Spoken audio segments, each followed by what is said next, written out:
जोहार दोस्तों, मैं उरांव सर आप लोगों को स्वागत करता हूं आज का झारखंड जीके के क्लास में। आज का क्वेश्चन बहुत ही महत्वपूर्ण है जो आपके एग्जाम में 100% आने वाला है। तो समय को ना गंवाते हुए चलिए पहला क्वेश्चन शुरू करते हैं। उससे पहले आपको बता दें कि आज क्या है, आज कर्मा है। तो आप सभी लोगों को कर्मा पूजा की हार्दिक शुभकामनाएं। और ये जो कर्मा का जो त्यौहार है, भाई बहनों का पवित्र त्यौहार है, तो इस त्यौहार को आप लोग अपने परिवारजनों के साथ मिल के बनाइए। और आप लोगों को मेरा बहुत बड़ा क्या है, शुभकामनाएं रहेगा। और आपको बता दें आज हम लोग क्या देखने वाले हैं, तो आज हम लोग मॉडल प्रैक्टिस सेट का 5वां क्लास देखने वाले हैं।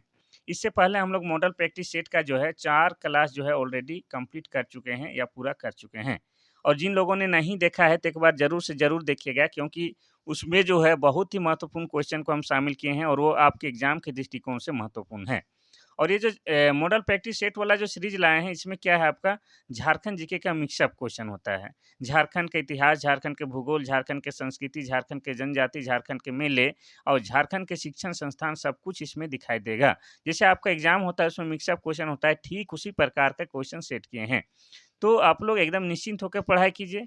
और 1-2 लोगों का कहना है कि आप सर बहुत ईज़ी क्वेश्चन लाते हैं या रिपीटेड क्वेश्चन लाते हैं, तो उन लोगों को मैं बताना चाहूँगा कि जो रोज़ाना क्लास करते हैं उनको क्वेश्चन जो है ईज़ी लगने लगा है। ये अच्छी बात है कि आप लोग रोज़ पढ़ते हैं और क्वेश्चन आपको ईज़ी लगने लगा है। नया व्यक्ति को आज क्लास करने बोलिए, उसको क्वेश्चन बिल्कुल भी ईज़ी नहीं लगेगा। और साथ में आपको ये भी बताना चाहूँगा कि आपका झारखंड उत्पाद सिपाही और झारखंड पुलिस जैसा एग्ज़ाम जो कि आपका 10वीं और 12वीं लेवल का होता है, उसमें कुछ इस प्रकार के ही क्वेश्चन पूछे जाएँगे। तो आपको ज़बरदस्ती हार्ड क्वेश्चन कराने की क्या आवश्यकता है? वैसे हम हार्ड क्वेश्चन भी करा सकते हैं, मेरा क्या। लेकिन जो आपको पूछे जाएँगे या जो पिछले बार पूछा गया था, उसी के आधार पर क्वेश्चन बनाना होता है, तो वैसे ही क्वेश्चन बना के हम आप लोगों को पढ़ाते हैं। तो निश्चिंत होके भरोसा करके आप पढ़ाई कीजिए।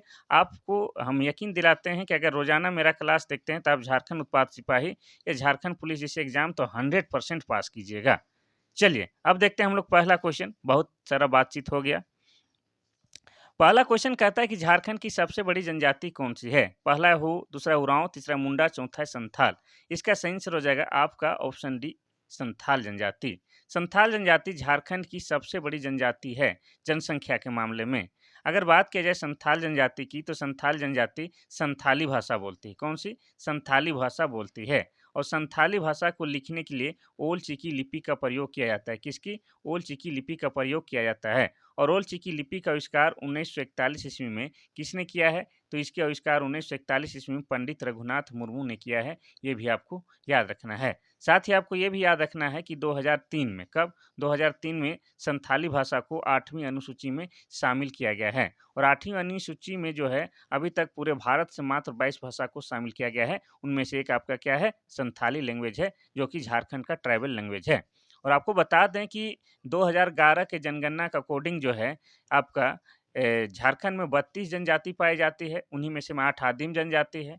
अगर इस टोटल जनजातियों की जनसंख्या पूछा जाए तो कितना है? जनसंख्या हो जाएगा 86,45,042। ये आपका 2011 के जनगणना के अनुसार जनसंख्या है। इसमें अगर प्रतिशत में पूछ दिया जाए तो प्रतिशत में कितना है? झारखंड के कुल जनसंख्या का प्रतिशत में कितना है? तो 26.2% क्या है? जनजातियों की जनसंख्या है। ठीक है? इसमें सबसे ज़्यादा किसका है? तो इसमें सबसे ज़्यादा आपका संथाल जनजाति का है। संथाल जनजाति आपका जनजाति वाला जो जनसंख्या है उसमें कितना प्रतिशत है? तो उसमें 35% है। ठीक है? अगर बात किया जाए मुंडा लोगों का, तो मुंडा लोग कितना है? तो मुंडा लोग 14.56%। कितना? 14.56%। उरांव लोगों की बात की जाए तो उरांव लोग कितना है? उरांव लोग 18.14%। अगर हो लोगों की बात की जाए तो हो लोग कितना है? तो हो लोग 9.23% है। ये भी आपको याद रखना है। चलिए आगे बढ़ते हैं हम लोग क्वेश्चन नंबर 2 की ओर। क्वेश्चन नंबर 2 कहता है कि इनमें से कौन-सी जनजाति झारखंड के अलावा और कहीं नहीं पाई जाती है? पहला बिरहोर, दूसरा मुंडा, तीसरा उरांव, चौथा है संथाल। इसका सही आंसर हो जाएगा आपका ऑप्शन नंबर बी, मुंडा जनजाति। ठीक है? मुंडा जनजाति झारखंड के अलावा और कहीं नहीं पाई जाती है। और मुंडा जनजाति क्या है? झारखंड की तीसरी बड़ी जनजाति है। और इनके द्वारा जो है मुंडारी भाषा बोली जाती है। और मुंडारी भाषा आपका ऑस्ट्रो एशियाटिक भाषा परिवार के अंतर्गत आता है। ये भी आपको याद रखना है। और झारखंड में जनजातियों की जनसंख्या का कितना प्रतिशत मुंडा लोग हैं? अभी ही बताए हैं, तो हो जाएगा आपका 14.56%। ये मुंडाओं की जनसंख्या है आपका झारखंड की जनजातियों में। आगे देखते हैं हम लोग क्वेश्चन नंबर 3। क्वेश्चन नंबर 3 कहता है कि राज्यपाल का वेतन किस पर भारित होता है? पहला है देश की संचित निधि, दूसरा है राज्य की संचित निधि, तीसरा है देश का आकस्मिक निधि, चौथा है राज्य की आकस्मिक निधि। इसका सही आंसर हो जाएगा आपका ऑप्शन नंबर बी, राज्य की संचित निधि। तो याद रहे कि राज्यपाल का वेतन जो है राज्य की संचित निधि पर भारित होता है। और आपको बता दें कि राज्यपाल जो होता है, कभी-कभी 1 से 2 राज्यों के लिए भी एक ही राज्यपाल चुना जाता है। तो यदि एक व्यक्ति को 2 या 2 से अधिक राज्यों का राज्यपाल नियुक्त किया जाता है, तो अनुच्छेद 158 कितना? अनुच्छेद 158 3A 3A के तहत राष्ट्रपति आदेश द्वारा वेतन तथा भत्ते उन राज्यों के बीच निश्चित अनुपात में आवंटित होता है। इतना आपको याद रखना है। ठीक है? चलिए आगे बढ़ते हैं हम लोग क्वेश्चन नंबर 4 की ओर। क्वेश्चन नंबर 4 कहता है कि झारखंड का वर्तमान राज्यपाल कौन है? पहला है प्रभात कुमार, दूसरा है द्रौपदी मुर्मू, तीसरा है संतोष कुमार गंगवार, चौथा है सीपी राधाकृष्णन। इसका सही आंसर हो जाएगा आपका option number C, Santosh Kumar Gangwar. Jharkhand के जो वर्तमान राज्यपाल हैं वो कौन है? संतोष कुमार गंगवार। अगर आपसे पूछे कि झारखंड का प्रथम राज्यपाल कौन है, तो हो जाता है आपका प्रभात कुमार। अगर आपसे पूछा जाए कि झारखंड का प्रथम महिला और आदिवासी राज्यपाल कौन है, तो हो जाता है आपका द्रौपदी मुर्मू। इतना आपको याद रखना ही रखना है। चलिए आगे बढ़ते हैं हम लोग क्वेश्चन नंबर 5 की ओर। क्वेश्चन नंबर 5 कहता है कि झारखंड में अबरक का सबसे अधिक उत्पादन होता है, स्थानीय भाषा में उसे क्या कहते हैं? पहला माइका, दूसरा है लाइम ग्लास, तीसरा है रूबी, चौथा है कॉपर। इसका सही आंसर क्या होगा? तो इसका सही आंसर हो जाएगा आपका ऑप्शन नंबर सी, रूबी। देखिए आपको बता दें कि झारखंड में जो है, झारखंड के कोडरमा जिला में, ठीक है, कोडरमा जिला में आपका अत्यधिक मात्रा में क्या है, अबरक पाया जाता है। इसलिए कोडरमा जिला को क्या कहा जाता है? कोडरमा जिला को भारत का अबरक की राजधानी कहा जाता है। और यह कोडरमा जिला जो बना है आपका 1994 ईस्वी में, ठीक है? और इसमें जो है आपका उच्च क्वालिटी का अबरक पाया जाता है, जिसको क्या कहते हैं? जिसको रूबी कहते हैं। और आपको बता दें कि जिन क्षेत्रों में आपका अबरक मिलेगा, उन क्षेत्रों में ही आपका क्या है? अबरक मूलक मिट्टी भी मिलेगा, ठीक है? अबरक मूलक मिट्टी। और अबरक मूलक मिट्टी कैसी होती है? तो ये हल्का गुलाबी रंग का होता है। कैसा? हल्का गुलाबी रंग का होता है और हल्का चमकीला होता है, ये भी आपको याद रखना है। और झारखंड में जो है आपका कोडरमा के अलावा आपका हजारीबाग है, गिरिडीह है, वहाँ से आपका क्या मिलता है? आपका अभ्रक मिलता है। चलिए आगे बढ़ते हैं हम लोग क्वेश्चन नंबर 6 की ओर। क्वेश्चन नंबर 6 कहता है कि देवघर में शिव मंदिर का निर्माण किसने करवाया था? पहला है पूरनमल, दूसरा है चंद्रगुप्त द्वितीय, तीसरा है धर्मपाल, चौथा है लक्ष्मण सेन। इसका सही आंसर हो जाएगा आपका ऑप्शन नंबर ए, पूरनमल। तो वैद्यनाथ मंदिर का निर्माण आपका गिद्धौर राजवंश के 10वें राजा पूरनमल ने करवाया था, ठीक है? और आपको बता दें कि शिव पुराण के अनुसार शिव के 12 ज्योतिर्लिंगों में से एक मनोकामना लिंग आपका वैद्यनाथ धाम है और देवघर में स्थापित है। इस मंदिर के प्रांगण में कुल 12 मंदिर है, ये भी आपको याद रखना है। तो ये जो है आपका कौन बनवाया था? पूरनमल में, और देवघर में है ये। और इस मंदिर का नाम क्या है? तो इसका नाम है बाबा बैद्यनाथ धाम। क्या नाम है? बाबा बैद्यनाथ धाम मंदिर है। और आपको बता दें कि पुराण में इस मंदिर के बारे में ये भी लिखा गया है कि यहाँ जो है अंतिम संस्कार के लिए सबसे उचित जगह है। और ऐसा क्यों कहा गया है? उसके पीछे जो दंत कथा है वो भी आप लोगों को बताए थे कि माता सती जो कि पार्वती का एक रूप है, उसका हृदय का अंतिम संस्कार महादेव के द्वारा यहीं पर किया गया है। इसीलिए बाबा बैद्यनाथ धाम को क्या कहा जाता है कि यह अंतिम संस्कार के लिए बेहतरीन है। और आपको बता दें कि यही बाबा बैद्यनाथ धाम के मंदिर में जो है प्रत्येक साल सावन के महीने में पूरे 1 महीने के लिए श्रावणी मेला लगता है। ठीक है? इतना आपको याद रखना है। चलिए आगे बढ़ते हैं हम लोग क्वेश्चन नंबर 7 की ओर। क्वेश्चन नंबर 7 कहता है कि झारखंड में पाइका क्या है? पहला है गीत, दूसरा है नृत्य, तीसरा है खेल, चौथा से इनमें से कोई नहीं। इसका सही आंसर हो जाएगा आपका ऑप्शन नंबर बी, नृत्य। तो देखिए यह एक ओजपूर्ण नृत्य है। इसमें नर्तक जो है सैनिक वेश धारण करके नृत्य करते हैं और यह क्या है? यह एक पुरुष प्रधान नृत्य है और इसी नृत्य को क्या कहा जाता है? इसी नृत्य को मार्शल नृत्य कहा जाता है, ठीक है? मार्शल नृत्य भी कहा जाता है क्योंकि नर्तक जो है सैनिक वस्त्र धारण करके नृत्य करते हैं। तो हो जाएगा आपका क्या? नृत्य है। देखिए ये क्वेश्चन आपको बिल्कुल नया लगेगा। क्वेश्चन नंबर 8 कहता है कि पोर्टजोल क्या है? पहला है लाल मिट्टी, दूसरा है काली मिट्टी, तीसरा है शंकुधारी वन की मिट्टी, चौथा है पतझड़ वन की मिट्टी। इसमें सही आंसर क्या होगा? तो इसका हो जाएगा आपका ऑप्शन नंबर सी, शंकुधारी वन की मिट्टी। तो पोर्टजोल एक प्रकार की शंकुधारी वन की मिट्टी है।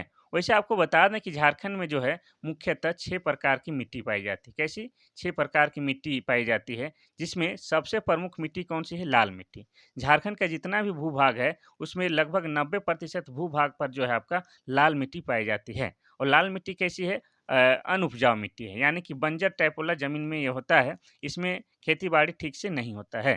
काली मिट्टी की बात की जाए तो काली मिट्टी आपका झारखंड के राजमहल के क्षेत्र में पाया जाता है। कहाँ? राजमहल के क्षेत्र में। और काली मिट्टी जो है आपका कपास की खेती के लिए सबसे बेहतरीन होता है और ये राजमहल का क्षेत्र आपका साहेबगंज इलाका में है। कहाँ है? तो साहेबगंज इलाका में है आपका राजमहल का क्षेत्र और साहेबगंज बना है जिला आपका 1983 ईस्वी में, ये भी आपको याद रखना है। और इस राजमहल के क्षेत्र को ही झारखंड के इतिहास में कांकजोल का क्षेत्र भी कहा गया है।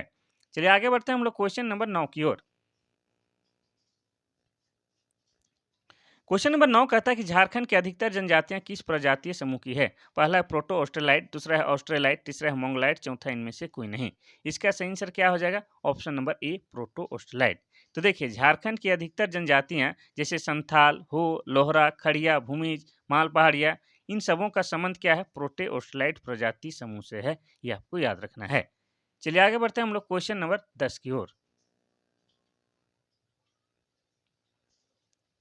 क्वेश्चन नंबर 10 कहता है कि खरवार आंदोलन कब हुआ था? पहला 1874, दूसरा है 1884, तीसरा है 1876, चौथा है 1878। इसका सही आंसर हो जाएगा आपका ऑप्शन नंबर ए 1874। ठीक है, तो झारखंड में हुए जनजातीय सुधारवादी आंदोलनों में खरवार आंदोलनों का उल्लेखनीय स्थान है और इस आंदोलन की शुरुआत आपका 1874 ईस्वी में गोड्डा जिले के टलडीहा गांव निवासी भागीरथ मांझी ने की थी। किसने?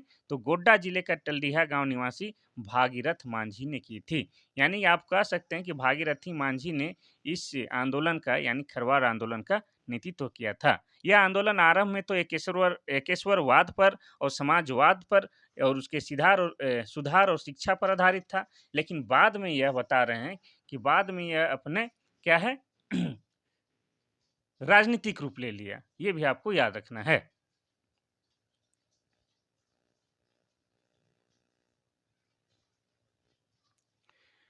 क्वेश्चन नंबर 11 कहता है कि दुमका का हिजला मेला किस नदी के किनारे लगता है?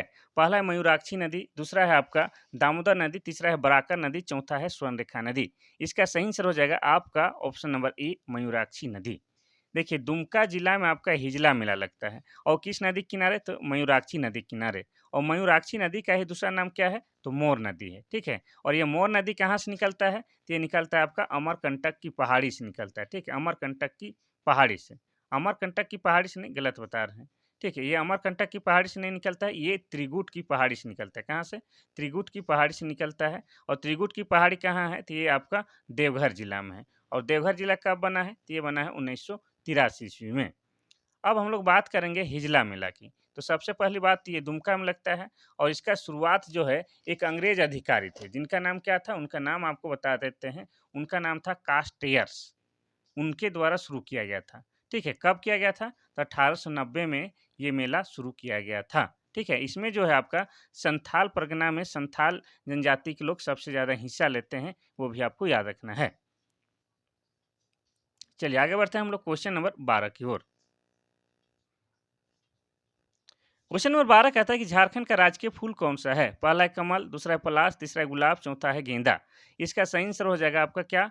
ऑप्शन नंबर बताइए। इसका सही आंसर हो जाएगा ऑप्शन नंबर बी पलाश। झारखंड का राजकीय फूल जो है आपका पलाश है। पलाश को ही हम लोग परसा फूल बोलते हैं, जो कि लाल रंग का फूलता है और इसको डबका के रंग बनाने से बहुत बढ़िया रंग भी बनता है।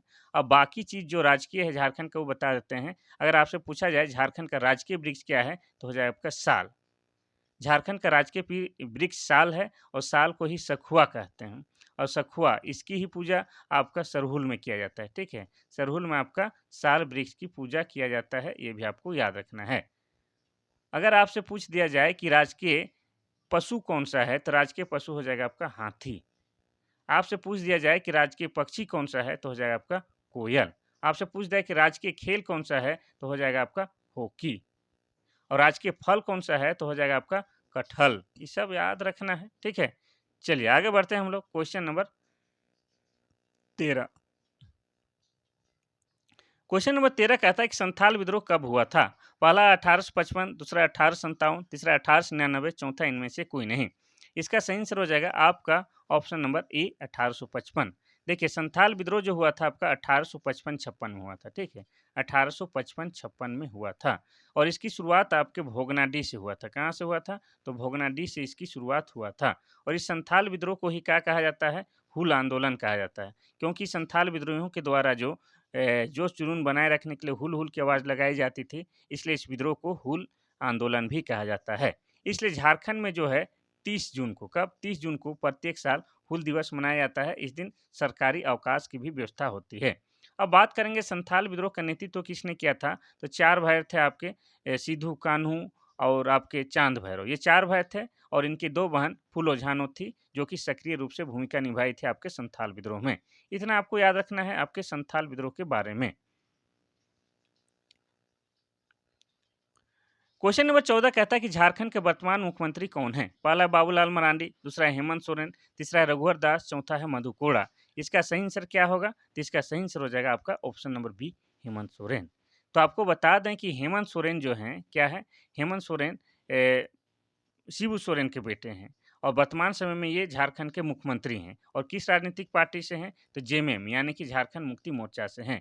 इन्होंने 2 विधानसभाओं से अपनी जीत दर्ज की थी। कौन-कौन? तो एगो हो जाएगा आपका दुमका और बरहेट। लेकिन मुख्यमंत्री के रूप में वे बरहेट विधानसभा सीट से शपथ ग्रहण किए, ये भी आपको याद रखना है। ठीक है? तो हो जाएगा आपका शिबू सोरेन। बाकी लोगों की भी हम लोग थोड़ा-सा चर्चा कर लेते हैं। देखिए, बाबूलाल मरांडी की बात की जाए तो बाबूलाल मरांडी झारखंड के प्रथम मुख्यमंत्री हैं। ठीक है, इनका कार्यकाल क्या था? तो 15 नवंबर 2000 ईस्वी से लेके 2003 ईस्वी तक इनका कार्यकाल था। यानी कि 3 साल तक इन्होंने मुख्यमंत्री के रूप में झारखंड की सेवा की थी और ये किस राजनीतिक पार्टी से थे? तो ये आपके बीजेपी से थे, यानी कि भारतीय जनता पार्टी के थे, ये भी आपको याद रखना है। रघुवर दास की बात की जाए तो ये क्या हैं? ये प्रथम गैर आदिवासी मुख्यमंत्री हैं। क्या है? झारखंड के प्रथम गैर आदिवासी मुख्यमंत्री हैं। गैर आदिवासी बोले तो अभी तक झारखंड में जितने भी सीएम बने हैं सभी आदिवासी रहे हैं, लेकिन रघुवर दास जो हैं आपका अपवाद हैं कि इन्होंने गैर आदिवासी रहते हुए झारखंड का मुख्यमंत्री बना। ठीक है, तो ये हो जाएगा आपका रघुवर दास। किस पार्टी से थे? तो बीजेपी यानी कि भारतीय जनता पार्टी से थे। मधु कोड़ा की बात की जाए तो मधु कोड़ा झारखंड के प्रथम निर्दलीय मुख्यमंत्री हैं। क्या है? झारखंड के प्रथम निर्दलीय मुख्यमंत्री बने हैं। ठीक है, चलिए आगे बढ़ते हैं हम लोग क्वेश्चन नंबर 15 की ओर। क्वेश्चन नंबर 15 कहता है झारखंड का सबसे ठंडा स्थान कौन सा है? पहला है नेतरहाट, दूसरा है पारसनाथ, तीसरा है मसानजोर, चौथा है रांची। इसका सही आंसर हो जाएगा आपका ऑप्शन नंबर ए नेतरहाट। झारखंड का सबसे ठंडा स्थान आपका नेतरहाट है और नेतरहाट आपका लातेहार जिला में पड़ता है और लातेहार जिला बना है 2001 ईस्वी में। अब आपको बता दें तो नेतरहाट क्या है? आपका एक पर्यटक स्थल है। इसे पहाड़ों की मलिका भी कहा जाता है, साथ ही आपको पहाड़ों की रानी भी कहा जाता है और नेतरहाट में ही आपका क्या है? नेतरहाट में ही आपका मंगोलिया पॉइंट है। ये भी क्वेश्चन पूछ चुका है, मंगोलिया पॉइंट कहाँ है? तो आप लोग क्या बताइएगा? ये आपका नेतरहाट में है।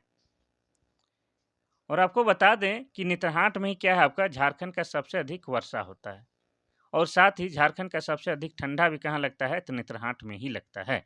और एक बात और बताते हैं कि नेतरहाट में ही आपका क्या है? तो घाघरी जलप्रपात है। क्या है? घाघरी जलप्रपात आपका नेतरहाट में ही है।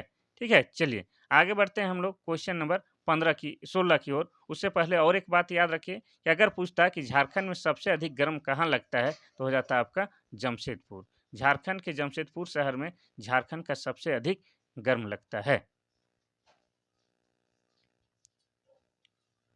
क्वेश्चन नंबर 16 कहता है कि निम्नलिखित में से कौन मुंडा विद्रोह का नेता था? पहला है सिद्धू कान्हू, दूसरा है जतरा भगत, तीसरा है आपका बिरसा मुंडा, चौथा है बुद्धू भगत। इसका सही आंसर हो जाएगा आपका option number C Birsa Munda. ठीक है, बिरसा मुंडा के द्वारा जो आंदोलन शुरू किया गया था उसी को मुंडा विद्रोह कहते हैं। क्या बोलते हैं? मुंडा विद्रोह कहते हैं। और ये कब से कब इसका काल माना जाता है? तो ये आपका 1895 से लेके इनकी मृत्यु यानी कि 1900 ईस्वी तक के काल को मुंडा विद्रोह का काल माना जाता है और इसी को क्या कहा जाता है? इसी को उलगुलान भी कहा जाता है। ठीक है, उलगुलान। और एक एग्जाम में डायरेक्ट क्वेश्चन भी पूछ दिया था कि उलगुलान का अर्थ क्या होता है? तो इसका अर्थ हो जाता है महान विद्रोह।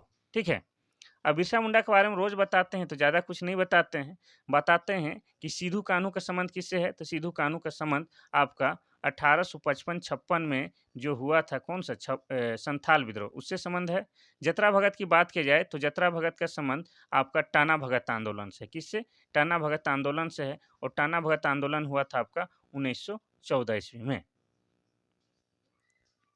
और बुधु भगत की बात की जाए तो बुधु भगत का संबंध किससे है? इनका संबंध आपका कोल विद्रोह से है। किससे है? कोल विद्रोह से। और कोल विद्रोह हुआ था आपका 1831-32 में। इतना आपको याद रखना है। चलिए आगे बढ़ते हैं हम लोग क्वेश्चन नंबर 17 की ओर। क्वेश्चन नंबर 17 कहता है कि संथाल आंदोलन के नेता कौन थे? पहला है बिरसा मुंडा, दूसरा है सिद्धू कानू, तीसरा है जतरा भगत, चौथा है गंगा नारायण। इसका सही आंसर हो जाएगा आपका ऑप्शन नंबर बी, सिद्धू कानू। संथाल विद्रोह जिसको हुल आंदोलन कहा जाता है, ये इसका नेतृत्व सिद्धू कान्हू और चांद भैरव, कौन? चांद भैरव, ये 4 भाइयों के द्वारा किया गया था। और इनकी बहन फूलो झानो, कौन? फूलो झानो, इनकी 2 बहन थी, इनके द्वारा भी सक्रिय भूमिका निभाई गई थी आपका संथाल आंदोलन के दौरान। और संथाल आंदोलन कब हुआ था? अभी बताए, फिर भी बताएंगे। 1855-56 में आपका संथाल विद्रोह हुआ था। बिरसा मुंडा के द्वारा बिरसा मुंडा आंदोलन चलाया गया था, जिसको उलगुलान कहते हैं। और उलगुलान का अर्थ क्या होता है? महान विद्रोह। जतरा भगत 1914 में टाना भगत आंदोलन की शुरुआत किए थे। गंगा नारायण के द्वारा आपका 1832-33 में भूमिज आंदोलन की शुरुआत किया गया था। और भूमिज आंदोलन को क्या कहा जाता है? गंगा नारायण का हंगामा भी कहा जाता है। क्वेश्चन नंबर 18 कहता है कि महाभारत में झारखंड को किस नाम से जाना जाता है? पहला है पुंडरी, दूसरा है पुंडरिक देश, तीसरा है मुरुंड, चौथा है कुकुट देश। इसका सही आंसर हो जाएगा आपका ऑप्शन नंबर बी, पुंडरिक देश। तो महाभारत में जो है झारखंड को पुंडरिक देश कहा गया है, साथ ही पशु भूमि भी कहा गया है। ये दोनों नाम से पुकारा गया है झारखंड को। आपको पता है कि झारखंड को अनेक काल में या अनेक किताबों में, अनेक ग्रंथों में अनेक नामों से बुलाया गया है, जिसके बारे में हम अलग से एक सेपरेट वीडियो बना चुके हैं। 4-5 मिनट का वीडियो है, आप लोग जाके देख लीजिएगा, ठीक है। और उसके बावजूद भी अभी थोड़ा सा आपको बता देते हैं। तो आपको जो है वायु पुराण में क्या कहा गया है? वायु पुराण में झारखंड को क्या कहा गया है? तो वायु पुराण में झारखंड को मुरंड कहा गया है। क्या कहा गया है? मुरंड। और आपको बता दें विष्णु पुराण में झारखंड को क्या कहा गया है? विष्णु पुराण में झारखंड को मुरुंड कहा गया है। थोड़ा थोड़ा सा स्पेलिंग फर्क है, ठीक है। और भागवत पुराण में झारखंड को कीकट प्रदेश कहा गया है। और समुद्रगुप्त के प्रयाग प्रसिद्धि में झारखंड को मुरुंड कहा गया है। एतरे ब्राह्मण में झारखंड को पुंड्र या पुंड्र कहा गया है। ये सब आपको याद रखना है। इसका हो जाएगा आपका ऑप्शन नंबर बी, पुंडरिक देश।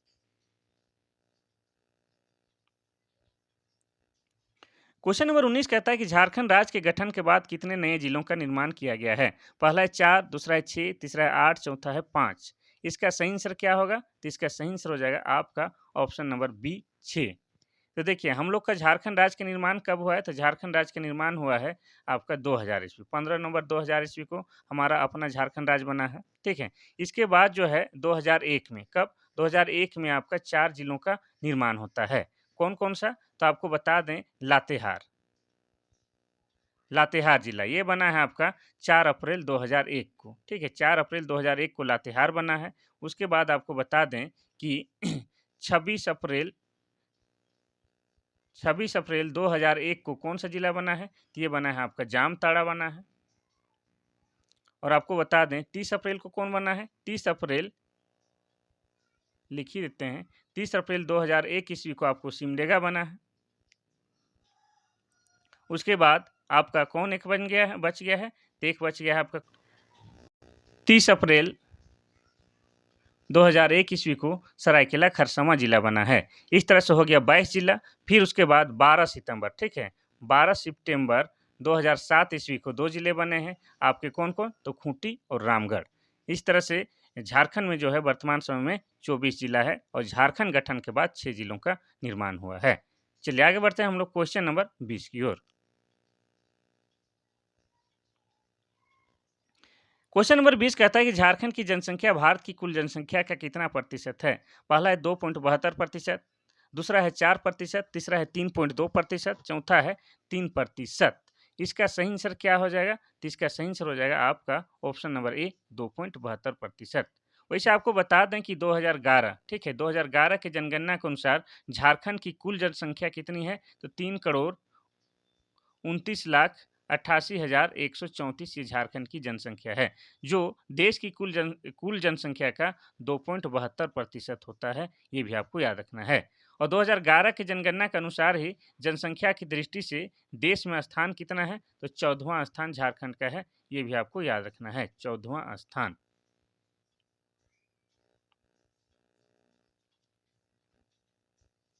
अब देखते हैं हम लोग क्वेश्चन नंबर 21। क्वेश्चन नंबर 21 कहता है कि झारखंड की साक्षरता दर क्या है?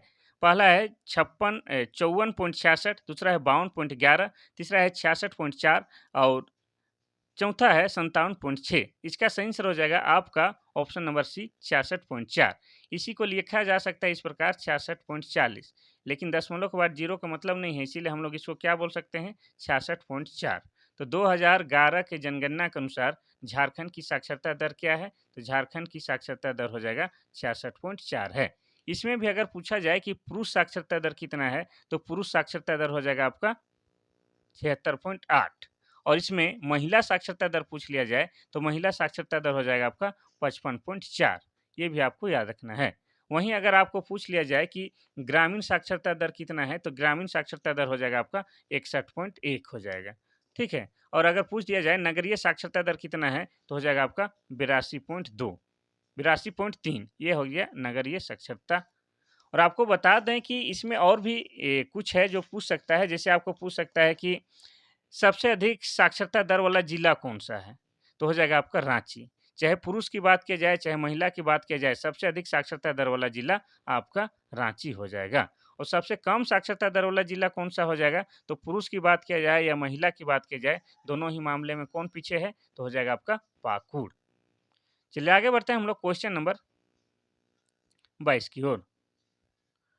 क्वेश्चन नंबर 22 कहता है कि झारखंड में प्रखंडों की कुल संख्या कितनी है? पहला है 212, दूसरा है 163, तीसरा है 264 और चौथा है 510। इसका सही आंसर हो जाएगा आपका ऑप्शन नंबर सी 264। तो झारखंड में जो है वर्तमान समय में कितना है? 264 प्रखंड है। और जब झारखंड की स्थापना हुई थी उस समय झारखंड में कुल 210 प्रखंड हुआ करते थे, लेकिन वर्तमान में 264 है। और 264वां क्रम का जो नया जो प्रखंड बना है वो कौन सा है? तो हो जाएगा आपका वो है सरयू। और सरयू को ही गांव घर में लोग सरजू कहते हैं। ठीक है। ये सरयू प्रखंड जो है आपका झारखंड का 264वां प्रखंड बना है। ठीक है, इतना आपको याद रखना है। चलिए आगे बढ़ते हैं। और सरयू प्रखंड किस में आता है? आपका लातेहार जिला के अंतर्गत आता है। क्वेश्चन नंबर 23 कहता है कि झारखंड में कुल भूमि का कितना भाग वनों से आच्छादित है? पहला है 22.4 और दूसरा है आपका 29.76, तीसरा है आपका 36.2 और चौथा है 28.61। इसका सही आंसर क्या होगा? तो देखिए आपको बता रहे हैं कि 2011 के वन सर्वेक्षण रिपोर्ट या उस समय की जनगणना के अनुसार हमेशा बताता था कितना 29.61, लेकिन ये जो रिपोर्ट है आपका 29.76 वाला, ये आपका वन सर्वेक्षण रिपोर्ट 2023 के अनुसार है। ठीक है, ये वाला 29.76 जो है आपका वन सर्वेक्षण रिपोर्ट 2023 के अनुसार है। और यही आपका क्या हो जाएगा? सही हो जाएगा। ठीक है।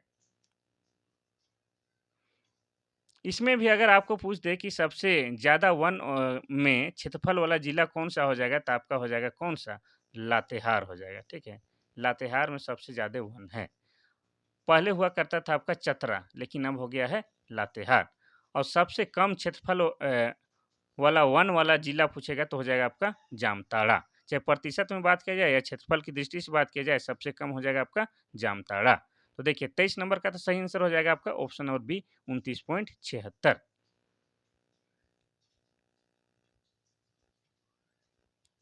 क्वेश्चन नंबर 24 कहता है कि हिंदुस्तान कॉपर लिमिटेड की स्थापना कहाँ की गई है? पहला है रांची, दूसरा है बोकारो, तीसरा है घाटशिला, चौथा है दुर्गापुर। इसका सही आंसर हो जाएगा आपका ऑप्शन नंबर सी घाटशिला में। और ये हिंदुस्तान कॉपर लिमिटेड है, इसकी स्थापना कब की गई है? तो इसकी स्थापना 9 नवंबर, कब? 9 नवंबर 1967 ईस्वी को किया गया है। इतना आपको याद रखना है। कहाँ किया गया है? तो घाटशिला में किया गया है। और घाटशिला जो है आपका कहाँ पड़ता है? तो ये आपका पूर्वी सिंहभूम में पड़ता है। और पूर्वी सिंहभूम जिला बना है 1990 ईस्वी में। और घाटशिला जो है हाँ, घाटशिला और कोई चीज़ के लिए प्रसिद्ध है तो बताइए? अभी तो वर्तमान में याद नहीं आ रहा है। चलिए, आगे बढ़ते हैं हम लोग क्वेश्चन नंबर 25। देखिए क्वेश्चन नंबर 25 बहुत ही हार्ड है और बहुत ही महत्वपूर्ण है। थोड़ा-सा इसको नहीं जानिएगा लेकिन बता देते हैं हम। देखिए गलत सुमेलित को पहचानें। इस प्रकार के क्वेश्चन में होता है क्या है कि एक को जानिएगा तो भी ये सही नहीं कर पाइएगा। इसमें 4 जो ऑप्शन दिया है चारों को ठीक-ठाक जानिएगा तबे सही हो पाता है। इसलिए थोड़ा-सा हार्ड लगता है। तो टंगस्टन हजारीबाग, दूसरा है क्रोमियम सिंहभूम, तीसरा है अभ्रक कोडरमा, चौथा है सोडियम लवण रांची। तो इसमें जो है गलत सुमेलित कौन-सा है? ये वाला तो सही है, टंगस्टन हजारीबाग बिल्कुल सही है, क्रोमियम सिंहभूम बिल्कुल सही है, अभ्रक कोडरमा बिल्कुल सही है, सोडियम लवण रांची ये गलत है, ये गलत सुमेलित है। तो रांची की जगह में क्या हो जाता है? तो रांची की जगह में हो जाता है आपका संथाल परगना, ठीक है? क्या हो जाना चाहिए? संथाल परगना हो जाना चाहिए। चलिए, तो ये सही तो ये हो जाएगा आपका डी, गलत मिलान है, गलत मिलान को पहचानना था तो हो जाएगा आपका ऑप्शन नंबर डी। चलिए आगे बढ़ते हैं हम लोग क्वेश्चन नंबर 26। क्वेश्चन नंबर 26 कहता है कि स्थलाकृति पाट क्षेत्र कहलाता है। पहला है सपाट चोटी के पठार, दूसरा है बाढ़ की विशेष आकृति, तीसरा है लेटेराइट मिट्टी का क्षेत्र, चौथा है पहाड़ी क्षेत्र। इसका सही आंसर हो जाएगा आपका ऑप्शन नंबर ए सपाट चोटी के पठार। अब थोड़ा सा हम ध्यान से कुछ बताएंगे उसको सुनिएगा, ठीक है? तो पाट का अर्थ होता है क्या? समतल या सपाट जमीन, ठीक है? तो ये हो जाएगा आपका क्या? सपाट क्षेत्र, चोटी के पठार को पाट क्षेत्र कहते हैं। और झारखंड में जो है 3 जिला जो है आपका पाट क्षेत्र के रूप में आता है विशेषकर कौन-कौन? तो आपका हो जाएगा गुमला, गुमला हो जाएगा आपका, लातेहार हो जाएगा आपका और आपका लोहरदगा। ये जो जिला है मुख्य रूप से आपके पाट क्षेत्र के अंतर्गत आते हैं और इन तीनों जिला से ही आपका क्या है? बॉक्साइट भी पाया जाता है। क्या पाया जाता है? बॉक्साइट पाया जाता है। और बॉक्साइट क्या है? तो बॉक्साइट जो है आपका एल्यूमिनियम का अयस्क है। किसका? एल्युमिनियम का अयस्क है, ये भी आपको याद रखना है। और एल्युमिनियम का कारखाना झारखंड में कहाँ स्थापित किया गया है? तो मुरी में स्थापित किया गया है। और मुरी कहाँ है? तो मुरी आपका रांची जिला में है। और कब स्थापित किया गया है? तो 1938 ईस्वी में स्थापित किया गया है आपका एल्युमिनियम का कारखाना। तो हो जाएगा आपका पाट क्षेत्र मतलब सपाट चोटी के पठार, ये वाला हो जाएगा। क्वेश्चन नंबर 27 कहता है कि संथाल जनजाति का पर्व नहीं है। तो देखिए संथाल जनजाति के लोग भी बहुत सारा पर्व मनाते हैं और लगभग सभी पर्व मनाते हैं। लेकिन यहाँ जो ऑप्शन दिया है उसमें से में छांटना है, क्योंकि कभी-कभी इस तरह से देता है तो फिर आप लोग कन्फ्यूज़ हो जाते हैं। ठीक है, अगर आप संथाल जनजाति के हैं और सब त्योहार दिया गया ऑप्शन में से मनाते हैं तो आप सोचिएगा कि सर सब मनाते हैं। लेकिन नहीं, कभी-कभी ऑप्शन के अकॉर्डिंग भी जवाब देना है। और ये क्वेश्चन हम आपका पिछले बार एग्ज़ाम आया था उसी को उठा के लाए हैं। देखिए पहला कह रहा है सोहराय, दूसरा है सकरात, तीसरा है कर्मा, चौथा है बाहा। इसका सही आंसर क्या होगा? तो इसका सही आंसर हो जाएगा ऑप्शन नंबर सी कर्मा। ठीक है, तो कर्मा पर्व संथालों में नहीं मनाया जाता है। संथालों में जो मनाया जाता है वो त्योहार कौन कौन है? तो हो जाएगा आपका सोहराय है और आपका सकरात है और बाहा है, ये सब कुछ है। ठीक है, इतना आपको याद रखना है। सकरात के बारे में थोड़ा सा बताते हैं, ये नया शब्द देखने को मिल रहा है। तो सकरात जो है पूस महीने में घर परिवार की कुशलता के लिए मनाया जाता है। ठीक है, बाहा पर्व के बारे में बता रहे हैं तो फागुन महीने में शुद्ध जल से खेले जाने वाली होली क्या है? आपका बाहा है। और सोहराय क्या है? पशुओं से संबंधित त्योहार है, ये आप सभी जानते हैं। ठीक है, और कर्मा के बारे में आज बात कर लेते हैं क्योंकि आज कर्मा पूजा है। ठीक है, आप लोगों को कर्मा पूजा की हार्दिक शुभकामनाएं हम आप लोगों को दे चुके हैं। आज रात को जम के नाचिए, कल आराम कीजिए, परसों से फिर पढ़ाई में लग जाइए। ठीक है, तो कर्मा जो है भादो माह के शुक्ल पक्ष के एकादशी को मनाया जाता है। ठीक है, एकादशी को मनाया जाता है और इसमें जो है करम नामक वृक्ष की डाली की पूजा की जाती है और यह जो है भाई बहनों पर आधारित त्योहार है। भाई बहनों का पवित्र प्रेम की प्रतीक है आपका कौन? कर्मा त्योहार। जैसे आपका जो होता है सदानों में जो रक्षाबंधन मनाया जाता है भाई बहनों का त्योहार, उसी प्रकार का कर्मा जो है आपका भाई बहनों पर आधारित त्योहार है, इसीलिए कर्मा की तुलना आपका रक्षाबंधन से भी किया जाता है। तो हो जाएगा आपका क्या? कर्मा त्योहार।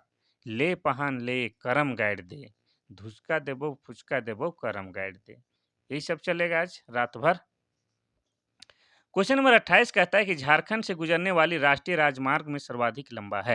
यानी ये क्वेश्चन कहना चाह रहा है कि झारखंड में सबसे लंबा एनएच कौन सा है? पहला एनएच 2, दूसरा है एनएच 8, तीसरा एनएच 33 और चौथा है एनएच 33। इसका आप लोग सुधार लीजिएगा, इसमें क्या कीजिएगा, एगो को 32 कर देते हैं, इसको 32 कर देते हैं, ये वाला 33। तो हो जाएगा क्या? Option number D NH 33। ठीक है, तो NH-33 जो है झारखंड में सबसे लंबा वाला NH है, ये आपको याद रखना है। ठीक है? चलिए, आगे बढ़ते हैं हम लोग क्वेश्चन नंबर 29 की ओर। क्वेश्चन नंबर 29 कहता है कि रजरप्पा जलप्रपात किस प्रकार के जलप्रपात का उदाहरण है?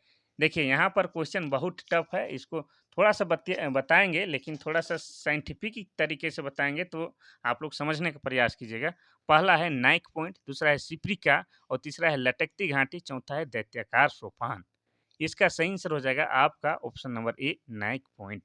देखिए, नाइक पॉइंट जिसे नीक पॉइंट या केवल नीक कहा जाता है, कायाकल्प के कारण एक नदी के अनुदैर्ध्य प्रोफाइल में ढलानों में टूट का प्रतिबंधित करती है, ठीक है? और चैनल ग्रेटिंग के ब्रेक पानी को एक झरने के लिए लंबवत रूप से गिरने की अनुमति देता है, उसको हम लोग नाइक पॉइंट कहते हैं। और ये सारा बात किस पर फिट बैठता है? तो रजरप्पा जलप्रपात पर बैठता है, ठीक है? अगर रजरप्पा जलप्रपात की बात की जाए तो ये जो है आपका दामोदर, ठीक है? दामोदर प्लस भैरवी नदी के संगम में, कहाँ? भैरवी नदी के संगम में। और भैरवी नदी को ही भेड़ा नदी कहा जाता है। और ये रजरप्पा जो है जलप्रपात, ये आपका रामगढ़ जिला के अंतर्गत आता है। कहाँ? तो रामगढ़ जिला के अंतर्गत आता है। और रामगढ़ जिला बना है 2007 ईस्वी में और क्षेत्रफल की दृष्टि से झारखंड का सबसे छोटा जिला है, ये भी आपको याद रखना है। ठीक है? और आपको बता दें कि रजरप्पा जलप्रपात के बगल में ही आपका क्या है? रजरप्पा मंदिर है, जो कि माँ छिन्नमस्तिका का मंदिर है। माँ छिन्नमस्तिका बोले तो माँ काली का सिर कटा हुआ मंदिर है आपका, कहाँ? रजरप्पा में। इतना आपको याद रखना है, तो इसका हो जाएगा आपका नाइक पॉइंट।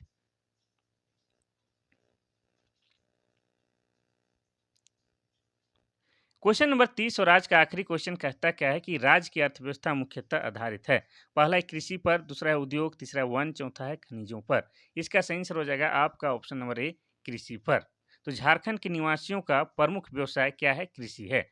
और जनसंख्या का एक बड़ा भाग, साधारणतया आप कह सकते हैं कि 70 से 85% तक अपनी आजीविका के लिए मुख्य रूप से कृषि पर ही आश्रित रहते हैं। यह कहा जा सकता है कि झारखंड की अर्थव्यवस्था का प्राथमिक क्षेत्र पर ही लोगों का क्या है?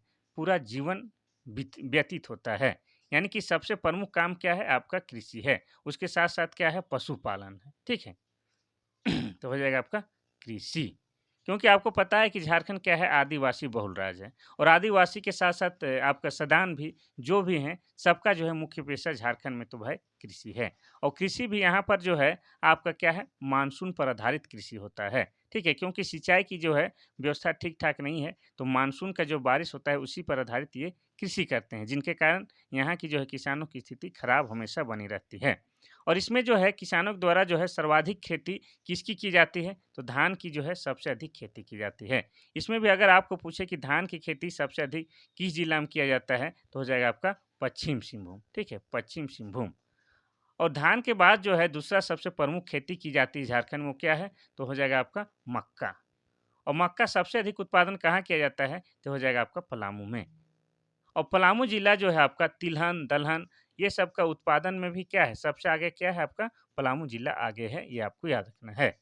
तो इस तरह से आज जो हम लोग देखे महत्वपूर्ण क्लास कर्मा के दिन में, ठीक है? मेरा प्रयास रहा कि आप लोगों को कर्मा के दिन भी क्लास ना छूटे और उसके लिए हमने बहुत मेहनत की। जबकि आज कर्मा है तो दिन में कुछ तैयारी भी करना था, ठीक है?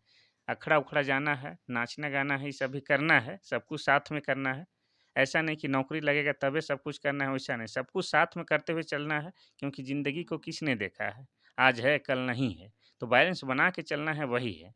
लेकिन किसी को छोड़ना नहीं है कि नौकरी एक बार ले लेते हैं फिर एन्जॉय करेंगे, वैसा नहीं। सब कुछ साथ करते हुए चलना है, लेकिन इस बात का विशेष ध्यान देना है कि सबसे सर्वोपरि जब तक जॉब नहीं लगा है, जब तक स्टूडेंट हैं, तो सर्वोपरि सबसे पहले क्या होना चाहिए? आपका पढ़ाई होना चाहिए। नाच-गान तो चलता ही रहेगा, ठीक है? ये सब एकदम ज़रूरी है। तो आज जो है शाम को जम के अखड़ा में नाचना है, आज कर्मा है, भादो एकादशी कर्म गड़ाए, फिर कल से है पढ़ाई फिर ज़ोरदार तरीके से करना है। अगर थकावट लगे या रात्रि अधिक जाग लिए हैं, तो 1 आध दिन जम के सोइए, उसके दूसरे दिन से फिर पढ़ाई चालू रखिएगा। ठीक है? और बाकी झारखंड उत्पाद सिपाही वालों और झारखंड पुलिस वालों, आप लोग निश्चिंत होकर ईज़ी क्वेश्चन को ही पढ़िए, आप लोग से ऐसे ही क्वेश्चन पूछा जाएगा। ठीक है? चलिए, आज के लिए बस इतना सा ही, कल फिर महत्वपूर्ण क्लास के साथ मिलते हैं, तब तक के लिए थैंक यू, धन्यवाद।